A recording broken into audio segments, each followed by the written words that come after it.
এবং part C তে থাকবে হচ্ছে 15 মার্ক। এই টোটাল হচ্ছে 30 মার্ক। আমি কোশ্চেনটা এখানে আপলোড দিতে পারলে ভালো হতো, ব্যস্ততার কারণে আমি দেখাইতে পারি নাই বা কোশ্চেনটা আপলোড দিতে পারি নাই। তো আমি এখানেই বুঝাই দিই একটু একটু করে আপনাদেরকে। যেমন এখানে পার্ট এ তে থাকবে হচ্ছে আপনাদের মাল্টিপল চয়েস কোশ্চেন থাকবে, সেখান থেকে আপনাদের কারেক্ট আনসারটুকু আপনাদের আনসার শিটে লিখতে হবে। এখানে 7টা এমসিকিউ থাকে, 7টা এমসিকিউ এর 7 মার্ক থাকে। খুবই বেসিক ইংলিশগুলো থাকে, যেমন আমি এখানে একটা ডেমো দিয়ে রাখছি। এখানে বলা হয়েছে যে what is the noun form of independent.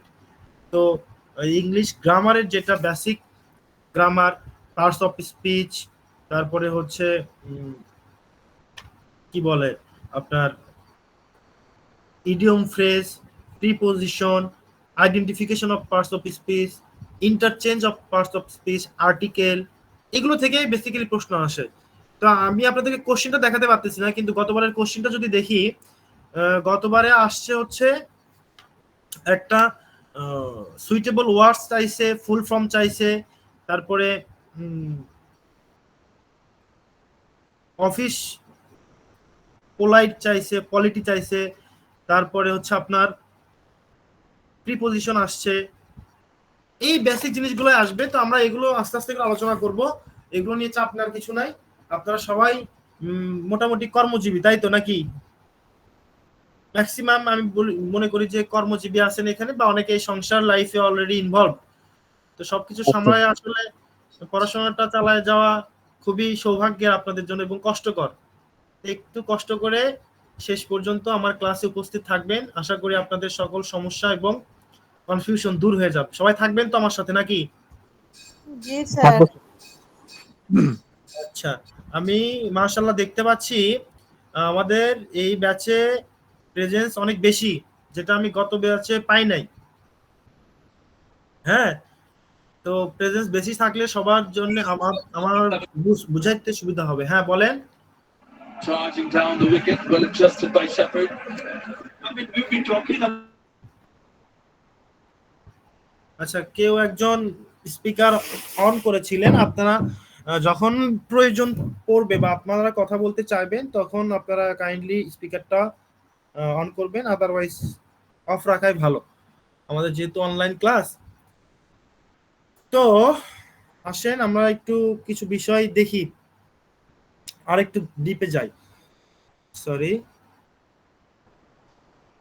তো এটা গেল পার্ট এ তে আপনাদের এমসিকিউ থাকে। পার্ট বি তে দেখা যায় যে 4টা কোশ্চেন থাকে, 4টা লিখতে হয়। 4টাতে হচ্ছে আপনার 4 দুগুণা 8 মার্কস। 8 মার্কস হচ্ছে এখানে ইডিয়ম ফ্রেজ থাকতে পারে, সেগুলোতে বাক্য তৈরি থাকতে পারে, আবার কনভারসেশন আসতে পারে। কনভারসেশন বলতে বোঝাচ্ছে হচ্ছে ডায়লগ, তারপরে হচ্ছে আপনার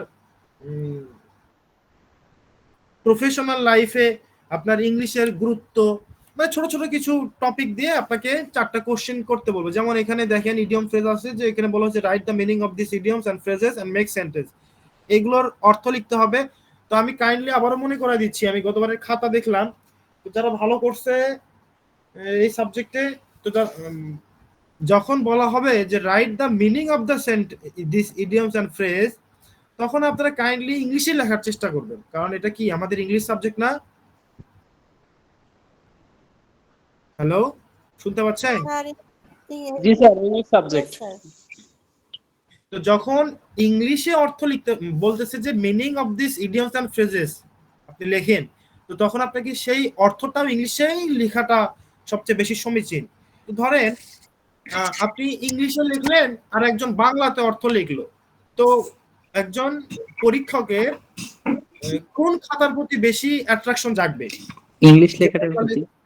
এক্স্যাক্টলি, এটাই, যে ইংলিশ লেখছে তার খাতার প্রতি তার একটা সুনজর যাবে। তো আমি আপনাদের সবাইকে অনুরোধ করবো, আমি গত ব্যাচেও সবাইকে বলছি যে যদি ইডিয়ম ফ্রেজের মিনিং আসে, সেই ক্ষেত্রে আপনারা কি করবেন, ইংলিশ মিনিংটা লেখার চেষ্টা করবেন, because we are analysing the English subject here. তারপরে এখানে আমি দেখেন হোয়াট ইজ ই কমার্স, এখানে ছোটখাটো একটা ডেফিনেশন চাইছি, ই কমার্সটা কি, যেহেতু ই কমার্স আমাদের লাইফের সাথে ওতপ্রোতভাবে জড়িত, বর্তমান ই ওয়ার্ল্ডে বিশেষ করে।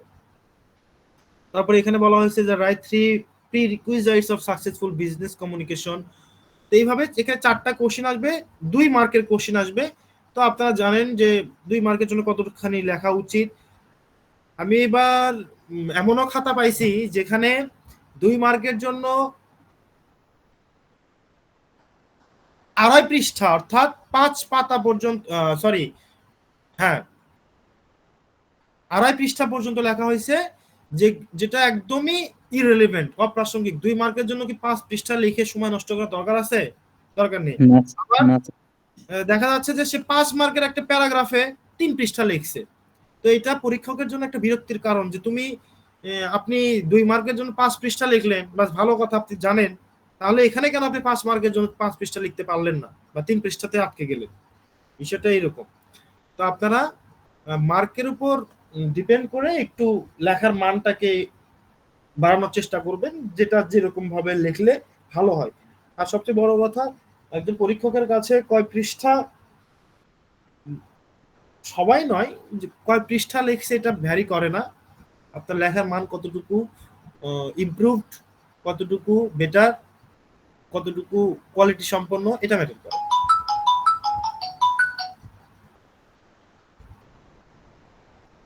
আচ্ছা, আমরা এখন পার্ট সি তে দেখি। পার্ট সি তে কি আসে? পার্ট সি তে এখানে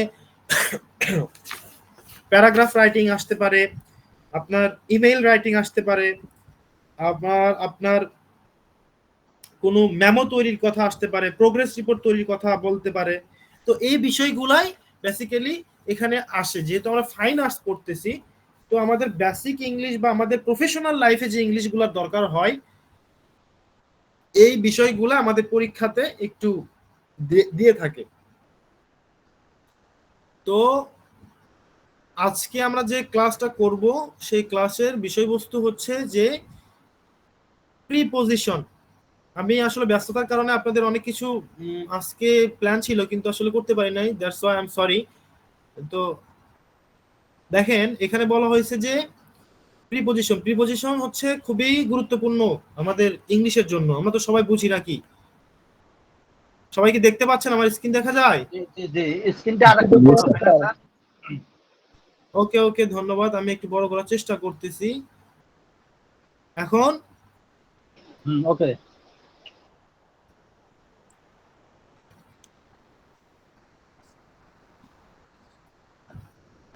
এখন ঠিক আছে তো নাকি? জি স্যার, মোটামুটি বোঝা যায় এবার। স্যার বেশি বড় মোটামুটি হয়ে গেছে স্যার। স্যার এবার বেশি বড় হয়ে গেছে। ওকে, এবার এবার হ্যাঁ ঠিক আছে স্যার। ওকে, ধন্যবাদ রাইট সবাই। স্যার। তো আমি আপনাদের পরিচয় পর্বটা একটু শেষের দিকে সময় বাইরে নিব, কারণ আজকে এমনিতে একটু লেট হয়ে গেছে। তো আমরা একটু পড়াশোনাতেই মুভ করি। হ্যাঁ, তো প্রিপজিশন বলতে কি বোঝায়? যে আমরা যদি ওয়ার্ডটাকে অ্যানালাইসিস করি, এখানে বোঝা যায় যে প্রি অর্থ পূর্বে, পজিশন অর্থ হচ্ছে অবস্থান। তো এটা কিসের পূর্বে অবস্থান করে বলে একে প্রিপজিশন বলা হয়? তো প্রিপজিশনের নিয়মটাই কি? সবসময় কিসের আগে বসবে বলেন তো? নাউন এবং প্রোনাউন। গুড। তো নাউন এবং প্রোনাউনের পূর্বে বসে প্রিপজিশন কি করে? দুইটা ক্লজ বা দুইটা ফ্রেজকে কানেক্টেড করে ফেলে, সংযুক্ত করে দেয়। সংযুক্ত করে স্থাপন ফেলে। করে দেয়। জি প্রিপজিশনকে বাংলাতে কি বলা হয় আমরা কি জানি? পদান্বয়ী অব্যয়। জি স্যার। আর কনজাংশনটা কি? সংযোজক অব্যয়। তো আমরা বাংলাতে না যাই, আমরা প্রিপজিশনেই থাকি। প্রিপজিশনের মোস্ট অফ দ্য টাইম দেখা যায় যে অ্যাপ্রোপ্রিয়েট প্রিপজিশন আসে। এটা আপনার পার্ট এ যেটা বললাম, এমসিকিউ আসতে পারে যে choose the right preposition. Part B তে আপনাকে দিয়ে রাখতে পারে, যেহেতু 2 মার্কের 4টা প্রিপজিশন বা গ্যাপ ফিলিং দিয়ে দিল আপনাকে, করেন, এখানেও আসতে পারে। তো প্রিপজিশনের যেটা বিষয় পার্ট এ এবং বির মধ্যেই সীমাবদ্ধ, এটা পার্ট সি তে আসার সম্ভাবনা খুবই কম। আর দ্বিতীয়ত যেটা বিষয়, আমাদের রাইটিং এর জন্য, রাইটিং এর মানটাকে ভালো করার জন্য সঠিকভাবে প্রিপজিশনের ইউজেসটা জানতে হবে। আমরা অনেক সময় দেখি যে যেখানে ইন দরকার সেখানে অন দিয়ে রাখি, অনেক জায়গায় অফ দিয়ে রাখতেছি, অফের জায়গায় বাই দিয়ে রাখতেছি। তো এতে করে হয় কি, আপনার লেখার মান বা লেখার হাত যতই সুন্দর হোক, পরীক্ষক বিরক্ত হয়ে যাচ্ছে এবং মার্ক কম আসতেছে। আপনারা এই জন্য আমি বলবো যে আপনাদের লেখার মানটাকেও একটু বাড়ানোর জন্য প্রিপজিশন গুলা ভাষায় কি করবেন, ব্যস্ততার ফাঁকে আমি পিডিএফ দিয়ে দিব আপনাদেরকে, পিডিএফ পেয়ে যাবেন আপনারা গ্রুপ থেকে। ব্যস্ততার ফাঁকে আপনার প্রিপজিশন গুলো একটু চর্চা করবেন। এখানে আই থিঙ্ক কয়টা প্রিপজিশন আছে, বেশি নেই। আপনারা এটা পুরো একদিনের বা 2 দিনের মধ্যে শেষ করে দিতে পারবেন। আর প্রিপজিশনের যেটা বিষয় সেটা হচ্ছে আপনাকে প্র্যাকটিস করতে হবে বেশি করে, ভুলে যাবেন আবার প্র্যাকটিস করবেন।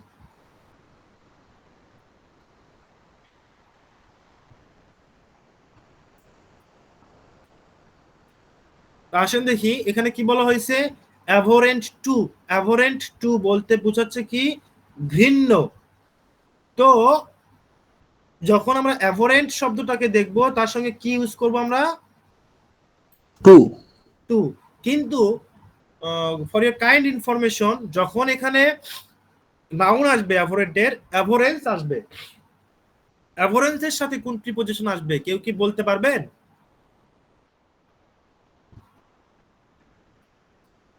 এনিওয়ান? ওকে, দেখেন অ্যাপ্রোপ্রিয়েট প্রিপজিশনের বিষয়টাই হচ্ছে যে বাক্যের মধ্যে অবস্থান ভেদে এবং আপনার অর্থ ভেদে ভিন্নতা নিয়ে আসে। তো অ্যাভোরেন্টের সাথে টু হলেও অ্যাভোরেন্সের সাথে কি হবে, অফ হবে। তো এটা এখানে মিসিং হয়ে গেছে। আপনারা এই বিষয়গুলা যেগুলো মিসিং থাকবে ইনশাল্লাহ পরবর্তীতে ইম্পর্টেন্ট যেগুলো হবে আপনাদের পরীক্ষার জন্য, পরীক্ষার আগে আগে আপনাদেরকে আমি আবার নোট করে দিব। আপাতত আজকের এই পিডিএফ ফাইলটা আমরা পড়ি। তো অ্যাবাইড বাই, অ্যাবাইড শব্দের অর্থ হচ্ছে কোনো কিছু মানা। বাই অ্যাবাইড, যখন বাই চলে আসবে কোনো কিছু যখন মেনে চলার কথা বলা হবে, যেমন the members of this society, এই সমাজের সদস্যগণ কি, abide by the principal. Abide by the principal, principal মানে কি, মূলনীতি বা মৌলিক নীতিমালা মেনে চলে তারা। তো এই সমাজের সদস্যরা বা সমাজের নাগরিকরা কি করে, মূলনীতি বা সমাজের নীতি নৈতিকতাকে মেনে চলে। সেই ক্ষেত্রে কি আসবে, অ্যাবাইড বাই। আমি কি বুঝাইতে পারতেছি আপনাদের? জি স্যার। আমি যদি বেশি ফাস্ট হয়ে যায় আমাকে একটু বলবেন যে স্যার একটু বেশি ফাস্ট হয়ে যাচ্ছে, ঠিক আছে?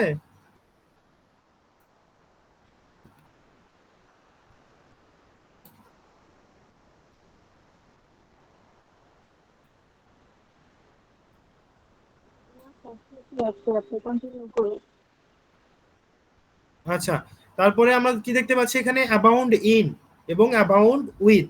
দেখেন দুইটা শব্দ একই, কিন্তু এখানে কি ব্যবহার হয়েছে, ইন ব্যবহার হয়েছে, আর এখানে কি ব্যবহার হয়েছে, উইথ ব্যবহার হয়েছে। এটার কারণ কি, আমি একটা উদাহরণ দিই আপনাদেরকে।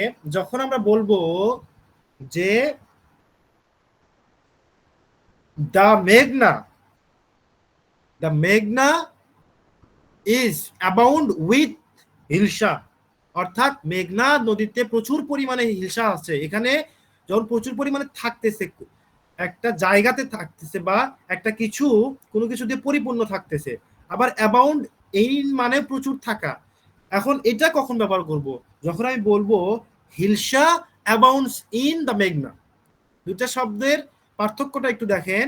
এক জায়গায় আমি বললাম দ্য হিলসা, সরি দ্য মেঘনা অ্যাবাউন্ডস উইথ হিলসা, আরেক জায়গায় বললাম হিলসা অ্যাবাউন্ডস ইন দ্য মেঘনা। পার্থক্যটা কি বোঝা গেছে? জি স্যার, বোঝা গেছে স্যার।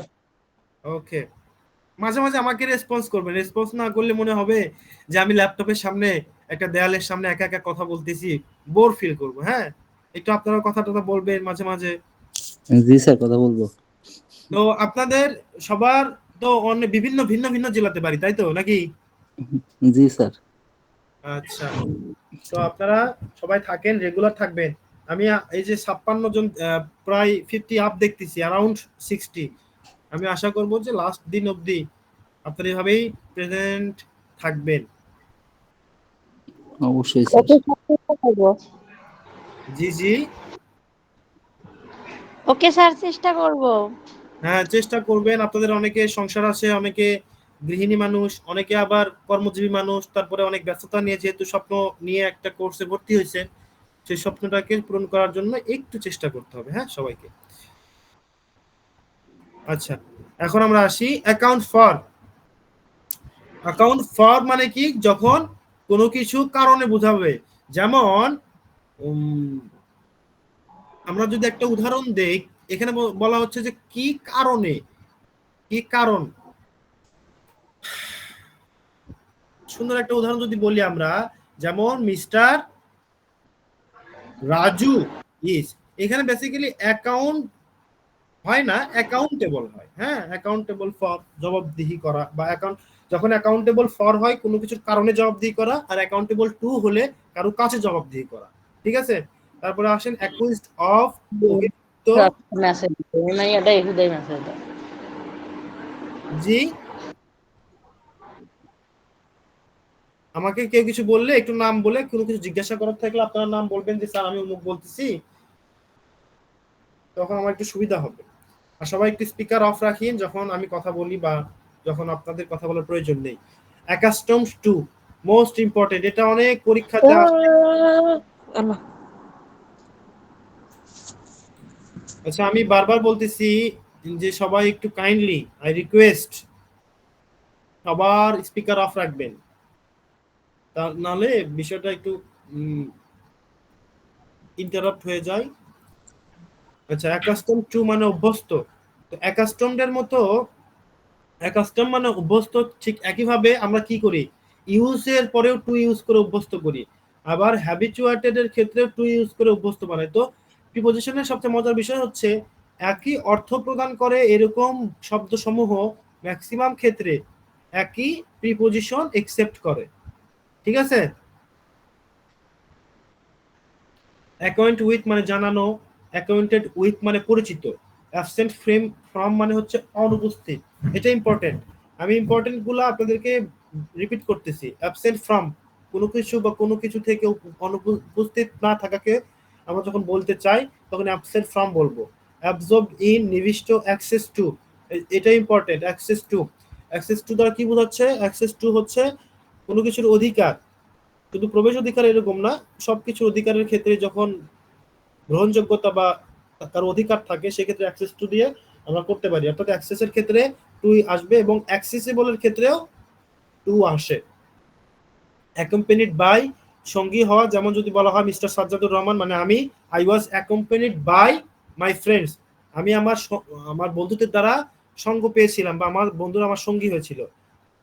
কিংবা my friends accompanied with me, আমার বন্ধুরা আমাকে সঙ্গ দিয়েছিল বা আমার সাথে থেকেছিল, একসঙ্গে করেছিল। অ্যাকুইট অফ মানে খালাস দেওয়া, অ্যাড টু যোগ করা, addicted to, important, addicted to, addicted to মানে আসক্ত, adjacent to, adjacent to, then admit of, important, admit to, important. Affection for মানে স্নেহ, অ্যাফেকশন টু মানে স্নেহশীল, যেমন বলা হলো the mother is affectionate to her child. আবার affection for, I have a great affection for my child. Afraid of, important, agree on, important. একমত হওয়া, অ্যাগ্রি টু। আচ্ছা, অ্যাগ্রি অন কখন হবে, অ্যাগ্রি টু কখন হবে, অ্যাগ্রি উইথ কখন হবে? আচ্ছা, অ্যাগ্রি অন কোনো একটা বিষয়ের উপরে একমত হওয়া, কোনো একটা বিষয়ের উপর মানে কোনো একটা ওপিনিয়নের উপর যখন অ্যাগ্রি অন দিস ওপিনিয়ন, এটা খুব একটা ইউজ হয় না, ম্যাক্সিমাম ক্ষেত্রে অ্যাগ্রি টু এবং অ্যাগ্রি উইথ আসে। তো কোনো বিষয় হলে কি হবে, অ্যাগ্রি টু, আর কারোর সাথে হলে, কোনো ব্যক্তির সাথে হলে agree with. Aim at, important, aim at.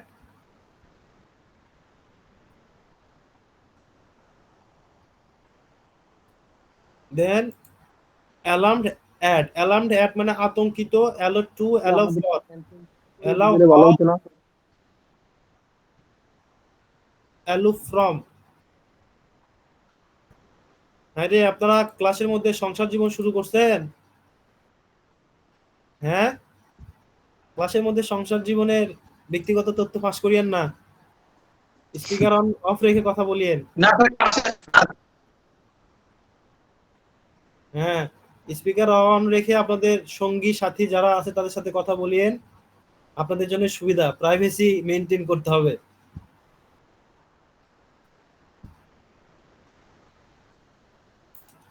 তো আসি আমরা অ্যালুফ ফ্রম, কোনো কিছু থেকে দূরে থাকা। অল্টারনেটিভ টু, খুবই important. Alternative to important. Ambition for, উচ্চাকাঙ্ক্ষা ইম্পর্টেন্ট। অ্যাংরি অ্যাট মানে হচ্ছে কোনো বিষয়ে রাগান্বিত হওয়া, আর অ্যাংরি উইথ কারোর সাথে রাগান্বিত হওয়া। যেমন he was angry with me, কিন্তু he was angry at this point, বা angry at this matter. Annoyed for বিরক্ত, অ্যানোয়েড উইথ মানে বিরক্ত। কখন কখন উইথ হচ্ছে, কখন ফর হচ্ছে আমরা দেখি। যখন কোনো কিছু হবে অ্যানয়েড ফর কোনো কিছুর জন্য, আর অ্যানয়েড উইথ মানে কোনো ব্যক্তির ক্ষেত্রে। Answer for, anxious about, anxious for, এই দুটো খুবই important. Anxious about, anxious for. Appeal for, apply for, aptitude for, argue for, argue with, এটা আসে। এটা এবারই আসছিল, এটা এবার আসছিল। গত ব্যাচে আমি কতবার করে ওনাদেরকে বলছি, আমার প্রাক্তন শিক্ষার্থীদের, যে আপনারা একটু প্রিপোজিশনটা ভালো করে দেখবেন। এটাই আসছিল। কি যেন কোশ্চেন ছিল, হ্যাঁ, the girl always dash with her brother, এই প্রশ্ন আসছিল। অপশন ছিল আর্গু, ডিপেন্ডস, প্রপোজেস। দেখেন অনেক সময় এটা মিসিং দেয়, অনেক সময় আবার পূর্বের শব্দটা মিসিং দেয়। সুতরাং আমি বারবার বলতেছি, আপনারা প্রিপোজিশনটাকে খুবই গুরুত্ব সহকারে দেখবেন বা পড়বেন। অ্যারাইভ অ্যাট পৌঁছানো, অ্যাসেম্পট ফর লজ্জিত, অ্যাসাইন টু নির্দিষ্ট করে দেওয়া, অ্যাটাচ টু জুড়ে দেওয়া, অ্যাটেন্ড অন সেবা করা, অ্যাটেন্ড টু মনোযোগ দেওয়া ইম্পর্টেন্ট। অ্যাটেন্ড টু সেবা, অ্যাটেন্ড অন এবং আপন একই জিনিস মিন করে সেবা করা। অ্যাভেল অফ, অ্যাভার্স টু মানে বিপরীতমুখী, অ্যাওয়ার অফ সচেতন, এটা ইম্পর্টেন্ট। Aware of. তারপরে আমরা আসি বি তে, বেন্ট অন। বেন্ট অন মানে হচ্ছে ঝোঁক বা আসক্তি, বা কোনো কিছুতে অ্যাটাচড হয়ে থাকা, অ্যাডিক্টেড হয়ে থাকা, বা কোনো কিছুতে কনসিস্টেন্ট থাকা। Bent on. Be aware of, সতর্ক হওয়া। সতর্ক হওয়া যখন আমাদের অ্যাওয়ার অফ, অ্যাওয়ারের সাথে অফ হয়, বি অ্যাওয়ারের সাথে অফ হয়। বিলং টু মানে অধিকারে থাকা। ব্লাইন্ড অফ, ব্লাইন্ড অফ মানে কি? ব্লাইন্ড অফ মানে হচ্ছে দৃষ্টিশক্তিতে অন্ধ। এখানে আরেকটা জিনিস বলে রাখি, এই ব্লাইন্ডের সাথে যদি আমরা কি দেই, ইন দেই, ব্লাইন্ড অফ এবং ইন দুইটাই হচ্ছে কি দৃষ্টিশক্তিতে অন্ধের ক্ষেত্রে বলা হয়। কিন্তু আরেকটা আছে হচ্ছে ব্লাইন্ড টু, যখন কোনো কিছুর প্রতি বা কোনো বিষয়ের প্রতি উদাসীন থাকা বোঝায়, তখন ব্লাইন্ড টু বোঝায়। ব্ল্যাক আউট মানে হটে আসা বা প্রতিশ্রুতি হারানো। বার্গেইন ফর, আসসালামু আলাইকুম স্যার, একটু কথা বলতে চাচ্ছিলাম। জি জি অবশ্যই। স্যার, আমি ফাইন আর্টসের দ্বিতীয় সেমিস্টারের, এটা আমার প্রথম ক্লাস। এটা কি স্যার আমাদের? আর একটু আগে স্যার আমরা অনেকক্ষণ ক্লাস করলাম একটা, ওই স্যারে পরে বলতেছে যে আমরা যেই বললাম যে এটা তো আমাদের প্রথম ক্লাস, তাহলে আপনারা এই লিঙ্কে ঢুকছেন কেন, সেই জন্য জিজ্ঞাসা করলাম স্যার। অনেকে আমরা ওই ক্লাসে ঢুকতে বলছি। না, আপনাদের জি ফাইনান্স স্যার, এইটা অনেকক্ষণ ধরে বলার জন্য মনে হয়। জি স্যার। স্যার আপনি প্রথমেই বললেন যে competitive English for physical education, এরকম একটু বললেন, জয়েন করে শুনলাম। তো মনে হলো এটা ফাইন আর্টসের সাথে মানে সংশ্লিষ্ট কিনা, মানে যদি একটু ক্লিয়ার করতেন হ্যাঁ স্যার। হ্যাঁ হ্যাঁ হ্যাঁ, সামঞ্জস্যপূর্ণ। এই জন্য আপনাদেরকে কম্পিটিটিভ ইংলিশ ফর কি যেটাই বললেন আপনি, তো এখানে বেসিক ইংলিশ থেকেই সবকিছু হবে। স্যার আমরা তো আধা ঘন্টা যাবত ওইখানে ক্লাস করতেছিলাম, ওইটা হচ্ছে আপনার একটা প্যাসেজ পড়া ছিল, দ্য ইম্পর্টেন্স অফ স্পোর্টস। আচ্ছা, স্যার আমাদের স্যার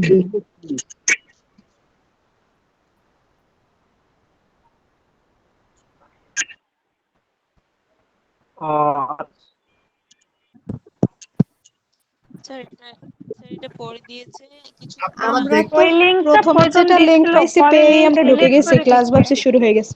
না না না, হ্যাঁ, এটা পরে একটু ডিলিট খেয়াল করে করতে দিছি ওইটা। হবে যে আপনাদের ক্লাস লিংকের নিচে কোনটার কথা বলা হয়েছে, ফাইন আর্টস এর কথা বলা হয়েছে না কোন লেখা থাকবে যে কোন আসলে department এর বা কোন। স্যার এতদিন তো এমন হয় নাই, আজকে তো প্রথম। ওইটা লেখা ছিল যে English class link fine arts, ওইটাই লেখা ছিল, ওইটাতে আমরা ঢুকছিলাম, পরে ওইটা তো ওইখানে আমরা ক্লাস করে ফলাইছি জানা ভাবে। এটা আপনাদের ফাইন আর্টস এর ক্লাস, সমস্যা নেই। হ্যাঁ, মানে টিচার, এটা আমাদের প্রথম ক্লাসটা হবে। সাবজেক্ট মানে বিজনেস ইংলিশ, বিজনেস ইংলিশ। তো আপনাদের কম্পিটিটিভ ইংলিশ বলেন বা প্রফেশনাল লাইফের যত ইংলিশ বলেন এইটার মধ্যে আমি আপনাদেরকে শিখাই দেবো ইনশাআল্লাহ। আচ্ছা ঠিক আছে স্যার। আচ্ছা, কারো কোনো আর প্রশ্ন? প্রশ্ন হচ্ছে স্যার এইখানে কি পড়াচ্ছেন? আপনি কি আমরা তো ক্লাসে মাত্র আসছি, আমরা হ্যাঁ, মাত্র আসছি, ওই যে অন্য লিঙ্কে ঢুকে গেছিলাম। আচ্ছা, আপনারা অন্য লিগে ধরে গেছে মাত্র আসছেন। আমরা পারছি না। ক্লাসে কিছুক্ষণ থাকেন, তাহলে বুঝতে পারবেন। এসে তাড়াহুড়ো করলেই আপনারাও বিরক্ত হবেন। স্যার আমাদের যারা সাবজেক্টের প্রথম নামটা থেকে একটু পুরো বলেন, ক্লাসে আমাদের তারাও বিরক্ত যে কোন হবে। সাবজেক্ট পড়াচ্ছেন? জি জি, স্যার মানে আপনি যেভাবে আমাদেরটা ক্লাস নিচ্ছিলেন, বিজনেস ইংলিশ, আমাদের সাবজেক্টের নাম হচ্ছে বিজনেস ইংলিশ, এখন আপনি তো বলতেছেন কম্পিটিটিভ ইংলিশ।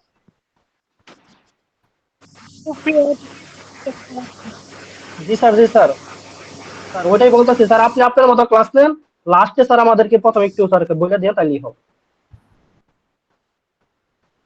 জি স্যার। আচ্ছা আমি আরেকটা প্রশ্ন করব এখানে। উবাইদুল ভাই, আপনি কি আসছেন এখানে?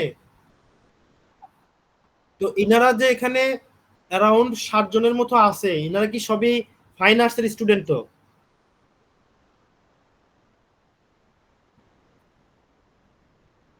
আরে ভাই আপনি সব লিংক একসাথে দিছেন কেন? দ্বিতীয় লিংকের আমরা কি এত কিছু বুঝি না, আপনি বলছেন লিংকে ঢুকতে আমরা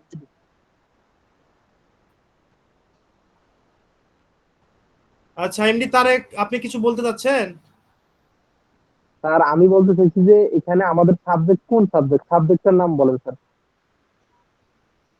আচ্ছা, fine arts, English for fine arts, এখানে আপনাদের বিজনেস ইংলিশ থেকে শুরু করে প্রফেশনাল ইংলিশ এবং কম্পিটিটিভ ইংলিশ সব বিষয় নিয়ে আলোচনা করা হবে। Got it? জি ওকে, এখন আমরা ক্লাসে আসি। তারপরে দেখেন, আমাদের আজকে এখানে ক্লাস হচ্ছে অ্যাপ্রোপ্রিয়েট প্রিপোজিশন নিয়ে। সবাই একটু মনোযোগ দেন যারা পরে আসছেন, অ্যাপ্রোপ্রিয়েট প্রিপোজিশন নিয়ে। তো প্রিপোজিশন কিভাবে, কোথায়, কিভাবে কোনটা কাজ করে। আচ্ছা, যেটা কোথায় যেন ছিলাম, দেখেন ক্লাসের মধ্যে একটু ইন্টারাপ্ট করলে কত কি মিস হয়ে যাচ্ছে। বিলিভ ইন, তো বিলিভ ইন আমি আগেই বললাম যে প্রিপোজিশন একই জিনিস কি করে, একই অর্থ স্থাপনকারী শব্দগুলা একই প্রিপোজিশন গ্রহণ করে।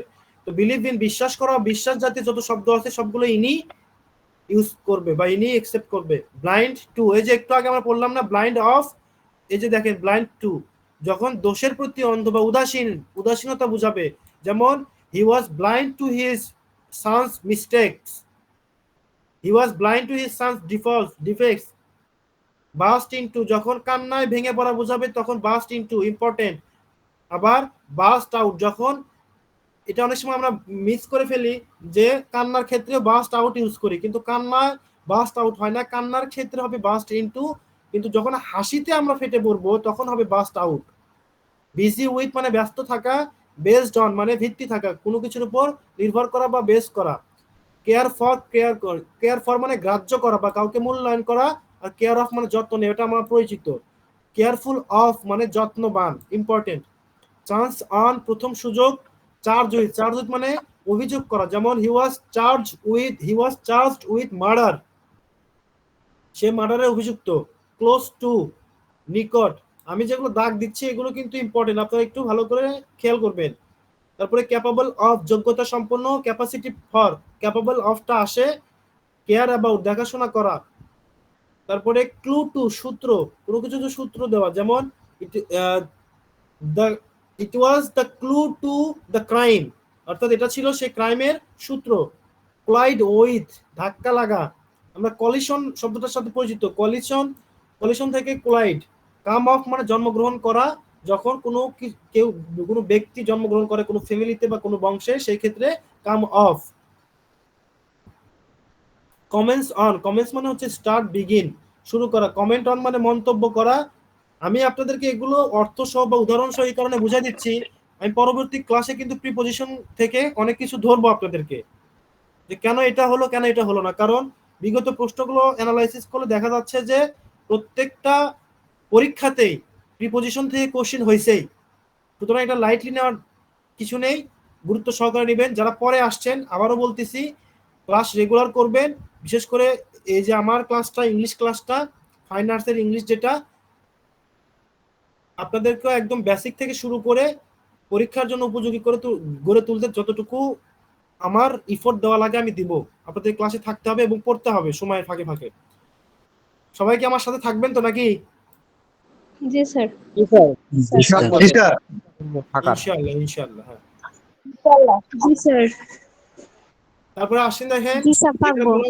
কম্পেয়ার টু তুলনা করা। এই টু কখন ইউজ হয়? যখন বই সাদৃশ্য জিনিস, যেমন আমি যদি উদাহরণ দেই, উদাহরণ কি দিব বলেন? যেমন আমি বললাম যে Farzana Akter is compare to a moon. Farzana আক্তারকে কি করা হচ্ছে? চাঁদের সাথে তুলনা করা হচ্ছে। দুইটা বই সাদৃশ্য জিনিস, এই কারণে কম্পেয়ার টু। কিন্তু যখন বলা হবে Farzana Akter is compared with his mother, দুইটাই হিউম্যান বিইং, এই কারণে এখানে কম্পেয়ারের সাথে উইথ আসছে, অর্থাৎ ফারজানাকে তার মায়ের সাথে তুলনা করা হচ্ছে। প্রথম বাক্যে ফারজানাকে চাঁদের সাথে তুলনা করা হয়েছে বিধায় কম্পেয়ার টু, বই সাদৃশ্য জিনিস। আর দ্বিতীয় বাক্যে আরেকজন হিউম্যান বিইং তার মায়ের সাথে তুলনা করা হয়েছে, সো আমরা উইথ ইউজ করছি। কম্পিট উইথ টেক্কা মারা বা প্রতিযোগিতা করা। কমপ্লেইন এগেইনস্ট অভিযোগ করা। কমপ্লেইন টু অভিযোগ করা। কমপ্লেইন এগেইনস্ট মানে কারো বিরুদ্ধে অভিযোগ করা, আর কমপ্লেইন টু মানে কারো কাছে গিয়ে অভিযোগ করা। যেমন I complained to my principal, আমি আমার প্রিন্সিপালের কাছে কমপ্লেইন করেছিলাম। কিন্তু যখন বলা হবে I complained to my principal against my কি রুমমেট, আমার রুমমেটের বিরুদ্ধে আমার প্রিন্সিপালের কাছে আমি অভিযোগ করেছিলাম। কমপ্লাই উইথ ইম্পর্টেন্ট, এই দুইটা যেমন ইম্পর্টেন্ট, যেগুলো দাগ দিচ্ছি সেগুলো একটু মাথায় রাখবেন, এটা ইম্পর্টেন্ট। কম্পোজড অফ তৈরি, কনসিভ অফ কল্পনা করা, কন্ট্রোল উইথ যখন আমরা সান্ত্বনা বা শোক প্রকাশ করি তখন কন্ডোলেন্স দেই, সান্ত্বনা দেই, তো সেই কন্ডোলের সাথে উইথ হবে। কনফার উইথ সঙ্গে অর্পণ করা। কনফাইড ইন, যেমন আমি একটু আগে আপনাদেরকে বললাম যে একই অর্থ স্থাপনকারী শব্দগুলো একই প্রিপজিশন নেয়। কনফাইড মানে কি? বিশ্বাস করা। আমরা বিলিভের সাথে যেমন ইন ইউজ করছি, এখানে কনফাইডের সাথেও ইন ইউজ করছি। সো এগুলো আপনাদের মনে রাখতে সুবিধা হবে যদি বেসিকটা বোঝেন। কিন্তু কনফিডেন্ট হচ্ছে একটা প্রিপজিশন, অ্যাডজেক্টিভ। এই অ্যাডজেক্টিভটা কি হবে? অফ প্রিপজিশন নিবে। যেমন I was confident of my success, আমি আমার সফলতার প্রতি স্থির বিশ্বাসী ছিলাম। কিন্তু কনফিডেন্ট টু,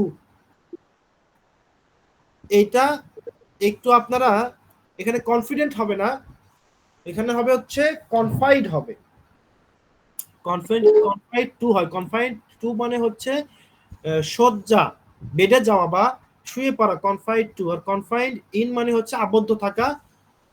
কনফার্ম টু মানে হচ্ছে সামঞ্জস্যপূর্ণ কোনো কিছুর সাথে। কংগ্রেচুলেশন আমরা যখন জানাই, কাউকে অভিনন্দন জানাই, তখন তাকে আমরা বলি কংগ্রেচুলেট অন ইউর সাকসেস, পরিচিত। কানেক্টেড উইথ সম্পর্কিত। কনভাইভ অ্যাড, আমি একটু দাগ দিয়ে যাচ্ছি। কনসাস অফ, কনসিকুয়েন্ট আপন, consist of, consistent with. Contrary to important, যখন কোনো কিছু বিপরীত বুঝাবে বা বৈসাদৃশ্য বুঝাবে। কন্ট্রিবিউট টু অবদান রাখা।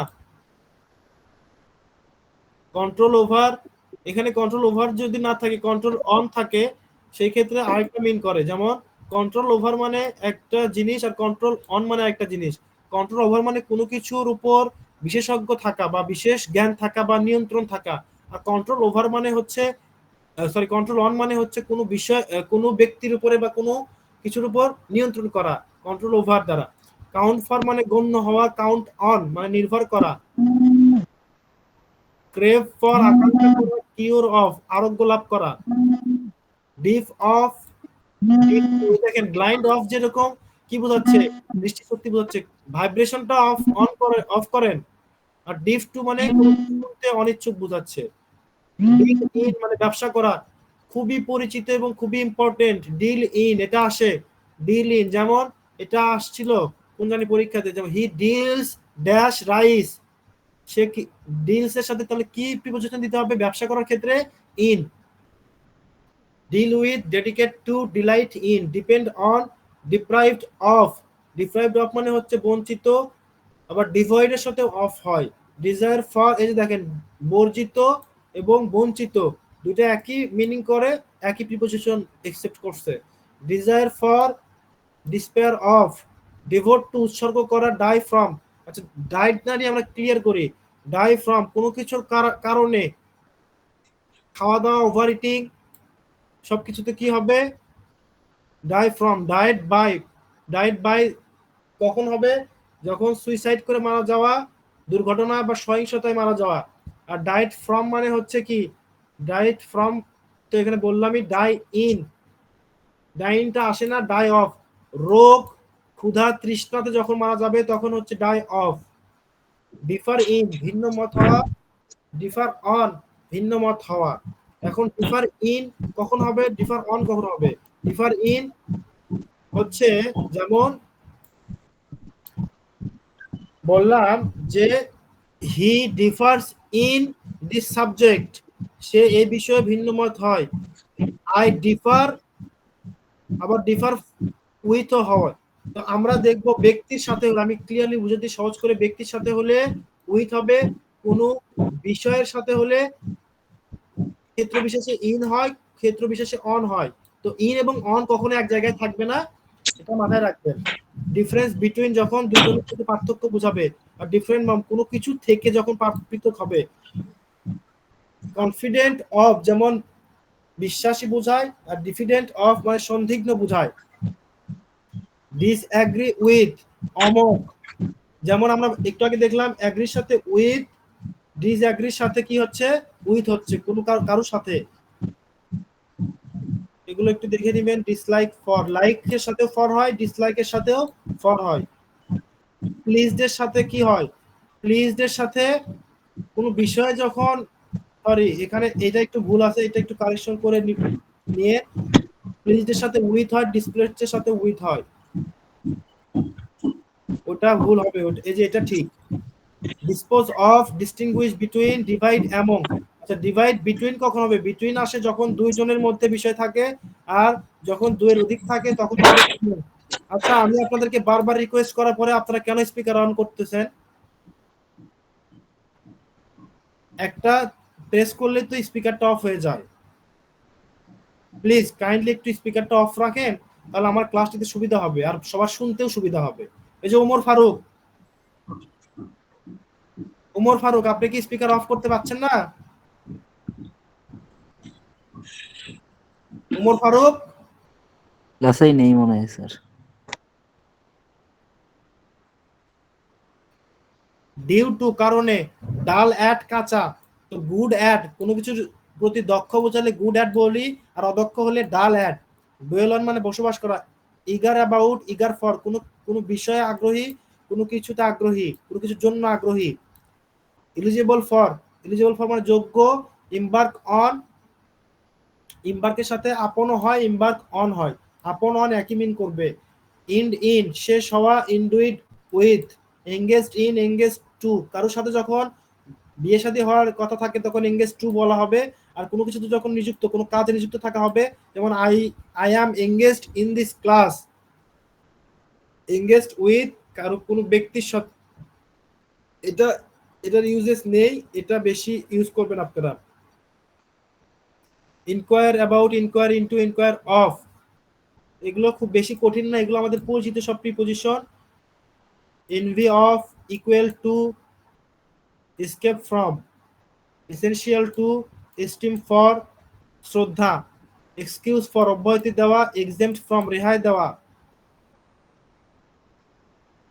ফিল ফর, সহানুভূতি অনুভব করা, ফাইট আউট, আচ্ছা ফাইট উইথটা আসে, ফিল উইথ পরিপূর্ণটা আসে। ফিট ফর, যোগ্য। এলিজিবল ফর যেমন যোগ্য, ফিট ফরও যোগ্য।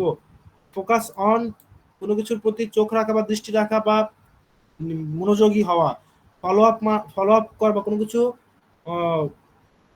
ফলো আপ দেওয়া আমরা যেটা বলি, বা রিভাইজ দেওয়া বা অনুসরণ করা, কোনো কিছু রিভিশন দেওয়া। গ্ল্যান্স অ্যাট, চোখ বুলিয়ে নেওয়া। গুড অ্যাট, দক্ষ। প্রিপজিশন কিন্তু পুরোপুরি প্র্যাকটিস এবং একটু মুখস্থের বিষয় এবং অর্থটা বোঝার বিষয়।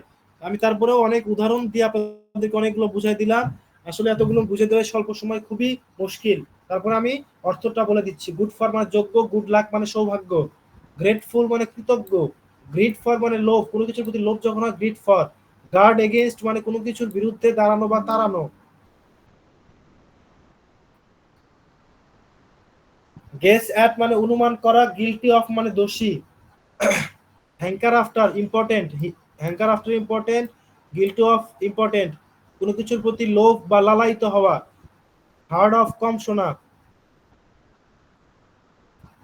আয়ার অফ উত্তরাধিকারী, আয়ার টু সম্পত্তি, আয়ার অফ হচ্ছে ব্যক্তির ক্ষেত্রে আর সম্পত্তির ক্ষেত্রে, আয়ার টু, হাঙ্গার ফর তীব্র আকাঙ্ক্ষা,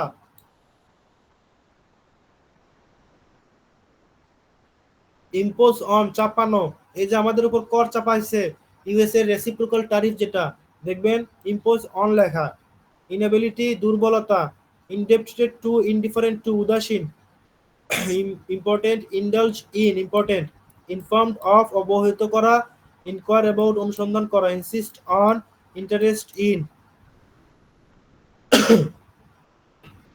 jump to junior to, junior, এই যে এগুলো হচ্ছে ল্যাটিন অ্যাডজেক্টিভ কিছু থাকে সেগুলোর সাথে কি হয় টু আসে, যেমন জুনিয়র, সিনিয়র, সুপিরিয়র, এগুলোর সাথে সবকিছুর সাথে টু আসে, এগুলো হচ্ছে এগুলোকে বলা হয় Latin adjective. Justice to, key to মানে সমাধানের উপায়, কাইন্ড টু সদয় হওয়া, lack of lacking in, lament for, lament for মানে কাদাকাটি করা, বিলাপ করা, রোডারাজি করা, লেট ইন দেরি, লে বাই সঞ্চয় করা, লায়াবেল টু দায়ী, liking for, limit to limited to এটা আসে, লিমিটেড টু আসে, লিভ বেয়ন্ড বাঁচা, লিভ বাই কোন উপায়ে বাঁচা, যেমন হি লিভস বাই অনেস্টি সে সততার উপরে বেঁচে থাকে, লিভ অন মানে খেয়ে বেঁচে থাকা, যেমন the cow live on lives on grass, এটা আসে না, লিভ উইথিন আসে না খুব একটা, কামনা করা, লং ফর, লুক আফটার মানে দেখাশোনা করা, কিন্তু টেক আফটার মানে কি কোনো কিছুর সাথে সাদৃশ্য হওয়া, লুক অ্যাট মানে তাকানো, লুক ফর মানে খোঁজা, লুক ইনটু এটা আসে তদন্ত করা, আর লুক ওভার মানে হচ্ছে কোনো কিছু পরীক্ষা করা, এক্সামাইন করা, লুক আপ মানে হচ্ছে ডিকশনারিতে কোনো শব্দ অর্থ খোঁজা, mat make for married to আসে, মন ফর, মন ওভার, মন ফর মানে কোনো কিছুর জন্য আর কোনো কিছুর উপরে মন করা, অকুপাইড ইন, অকুপাইড মানে নিয়োজিত, অকুপাইড উইথ মানে নিয়োজিত থাকা, কোনো কিছুর দ্বারা নিয়োজিত থাকা, কোনো কিছুতে নিয়োজিত থাকা, অকার টু,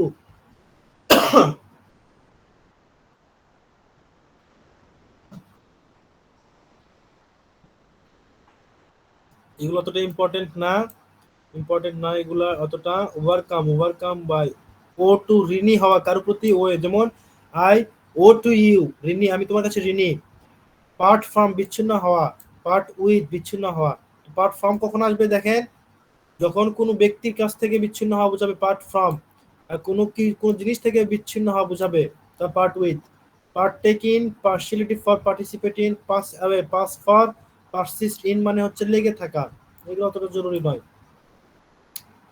প্লিড ফর মানে ওকালতি করা বা আরজি করা যেটাকে বলা হয়, প্লিজড উইথ, ডিসপ্লেসড এর সাথে যেরকম উইথ হয় প্লিজড এর সাথে উইথ হয়, পপুলার উইথ জনপ্রিয়, যেমন I was popular with my students আমি আমার স্টুডেন্টদের কাছে জনপ্রিয় ছিলাম, প্রিফার টু এটা প্রিফার সব সময় দেখবেন প্রিফার সব সময় টু একসেপ্ট করে, যেমন I prefer tea to coffee আমি কফির চেয়ে চা বেশি পছন্দ করি, preside over important, pretend to ভান করা, প্রিভেন্ট ফ্রম বারণ করা, প্রায়র টু পূর্বে এটা আসে, প্রাইড অন, আচ্ছা প্রাইড অন কখন আসে, প্রাইড ইন কখন আসে, প্রাইড অন আসবে যখন রিফ্লেক্সিভ প্রোনাউন আসবে, যেমন the girl pride herself on her beauty, অর্থাৎ মেয়েটি তার সৌন্দর্যের উপর গর্ব করে, কিন্তু যখন বলা হবে the girl pride in beauty সৌন্দর্যে গর্ব করে, যখন রিফ্লেক্সিভ প্রোনাউন কোনগুলা, হারসেলফ, মাইসেলফ, সেলফ যুক্ত যত প্রোনাউন আছে সবগুলোকে বলা হয় হচ্ছে রিফ্লেক্সিভ প্রোনাউন, সেই রিফ্লেক্সিভ প্রোনাউন আসলে অন আসে। আবার প্রাউড অফ কোন বিষয়ে গর্বিত,